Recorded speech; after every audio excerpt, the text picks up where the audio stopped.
Food delivery app জোম্যাটোর একটা খুব ভালো ইনিশিয়েটিভ, যেটা কি বেশ কিছুদিন হয়েছে ওরা লঞ্চ করেছে। আমি ভাবলাম তোমাদের সাথে শেয়ার করি যে আমরা যবে অনেক সময় ফুড অর্ডার করি, ফুড প্রিপেয়ার হয়ে যায় বা ডেলিভারির জন্য বেরিয়ে পড়ে, কিন্তু এন্ড মোমেন্টে কোনো কারণে হয়তো আমরা ফুডটা ক্যান্সেল করে দিলাম, অর্ডারটা ক্যান্সেল করে দিলাম, তখন ওই ফুডটা ওয়েস্ট হয়।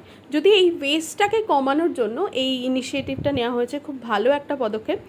আমি যেমন অ্যাপটাই খুললাম, খোলার পরে দেখো এখানে দেখাচ্ছে যে একটা ফুড রেস্কিউয়ের জন্য অপশান আসছে।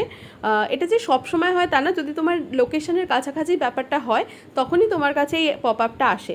তো এখানে টাইমিংও দেখাচ্ছে, দেখো মোটামুটি 5 মিনিট মতো আমার বাকি আছে, এর মধ্যে আমাকে অর্ডার করতে হবে। অর্ডার প্রাইসটা যা আছে তার থেকে কিছুটা ডিসকাউন্টেড প্রাইসেই এই ফুডটা কিন্তু তোমাকে ওরা দিয়ে দেবে। এখানে যেমন যিনি অর্ডারটা ক্যান্সেল করেছিলেন সেখানে ছিল একটা চিকেন ক্লিয়ার স্যুপ আর 2টো মোচার চপ। তো এটার যা প্রাইস টোটাল ওনাকে পে করতে হতো, যেহেতু আমি এটা ফুড রেস্কিউ ওই পপ আপ থেকে ক্লিক করে অর্ডার করব, তাহলে আমাকে আরও কিছুটা ডিসকাউন্টেড প্রাইসেই দিচ্ছে। তো এই একটা ভালো জিনিস, তোমাদের যখন কেউ কোনো কিছু যদি অর্ডার করে তার আশেপাশের লোকেশনের মধ্যেই জিনিসটাকে ওরা অপশানটা দেয়, যাতে খুব নিয়ার অ্যাবাউট লোকেশানে ওরা ডেলিভারি করতে পারে।